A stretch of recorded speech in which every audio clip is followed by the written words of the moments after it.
Isolation Buddies, welcome. Episode 3, Julie and Pierre. Happy to see you here once again. You especially. What are we making today? We're making apple crumble. Your grandma's probably made it. Your Aunt Bertha on your mother's side's probably made it. You probably made it in Year 10 Food Tech. But guess what? We're making it again, mother truckers. You and me and you. You're probably sitting there thinking, yeah, apple crumble. Simple, right? Apple crumble. No, not simple. Not simple at all. There is a perfect ratio of apple to crumble that must be met at all times. And if you can't reach that perfect ratio of sweet apple to buttery, nutty crumble, then just throw it in the bin and restart because you've failed. Apple crumble is not to be tampered with, and I will not take any tomfoolery. You need to sit down, you need to pay attention to this video because it is an important lesson. I take apple crumble very seriously. Okay, first things first, we're making the crumble. We've got butter, almond meal, flour, vanilla, a little bit of lemon zest, a dash of cinnamon, a splash of nutmeg. If you can't have nuts, you can just substitute the almond meal for flour. You can use maybe some desiccated coconut or something, mix it up a little bit, make it a little bit more exciting. But we can all have nuts here. So what you do, you want to use your hands. What's here? Have some respect, have some dignity, you know, wash your freaking hands. You're feeding people, clean hands. And then you want to room temperature butter, and you just want to squish it all.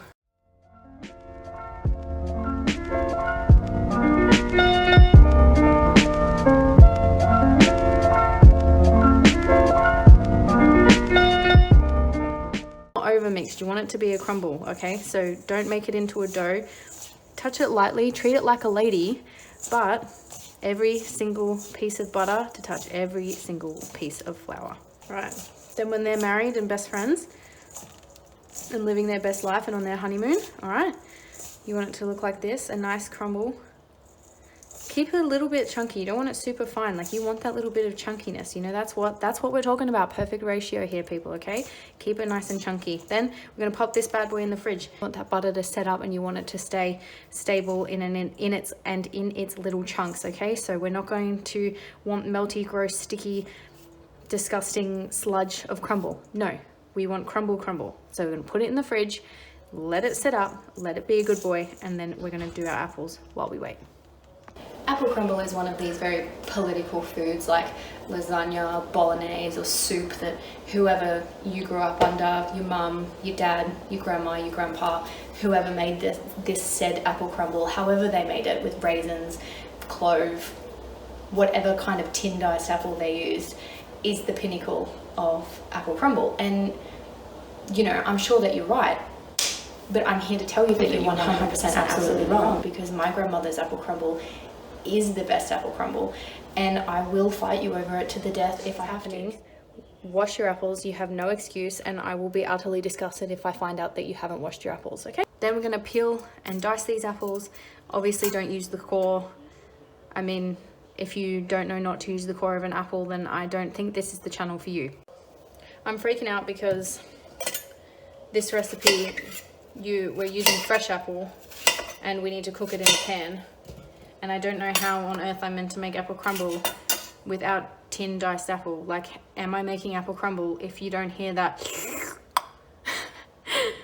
from a tin diced apple tin? I don't know. I'm very apprehensive. Boom. Fuck. I cook these bad boys. I've left them a little bit chunky because I think that the apple is definitely going to cook down a little bit. First things first, I'm going to melt your butter fully. Fully melted. Knock the heat down to medium.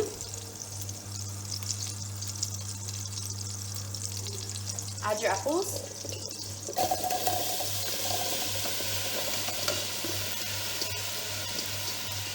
We'll cook these down for about 5 minutes. We'll go for a couple more minutes. Starting to get a bit soft. You want to get your sugar, cinnamon.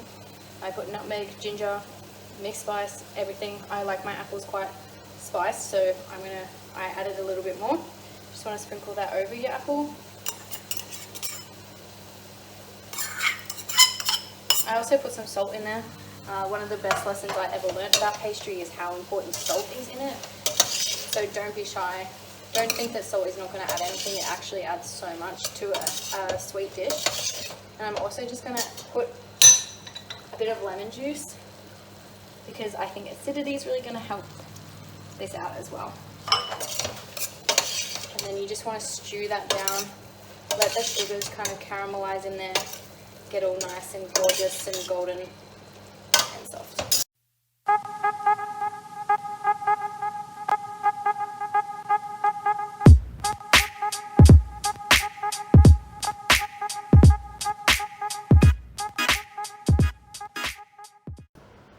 Okay, once your apples are all beautiful, soft, you can see that all the sugar and all the spices have coated it.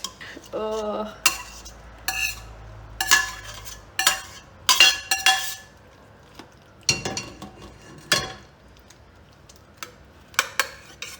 Coat the bottom of it like this, flatten it all down, doubly doubly.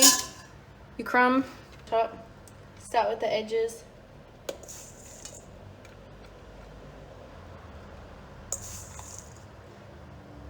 Make sure it's all even. Beauty. Smack her in the oven for 25 minutes until this is all beautiful, golden brown, bubbling, hot mess. And then enjoy it. Oh, I am so impatient. God, the kitchen smells so freaking good right now. Oh, I'm having like a nostalgic trip of a lifetime. Like walking into my nan's house, smelling apple crumble and sausage rolls. Oh, guys, oh, it's so good. It's cripplingly good. Oh, I'm gonna binge. I am gonna binge.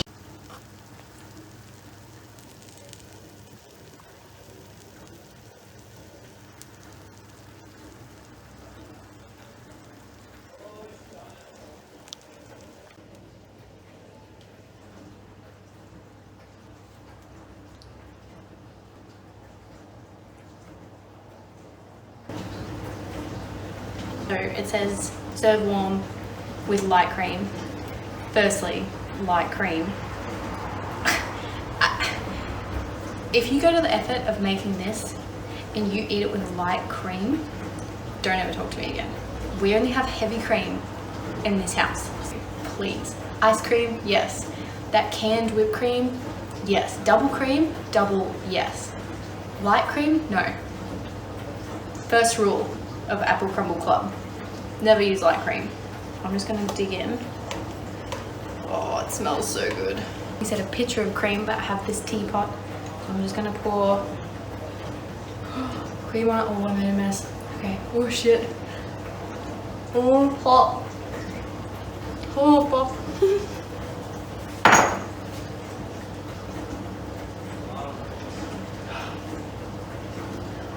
Nan, block your ears for a second.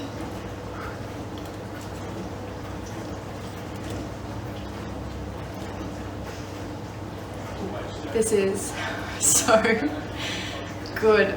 Oh, oh my god.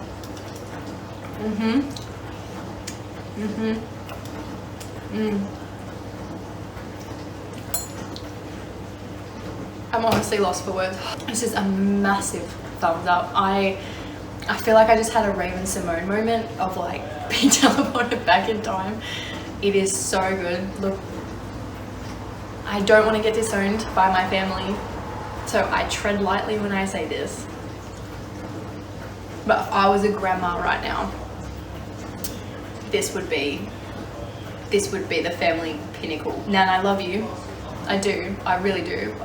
Look, don't get me wrong. But you cooked the apples in butter and sugar and spices.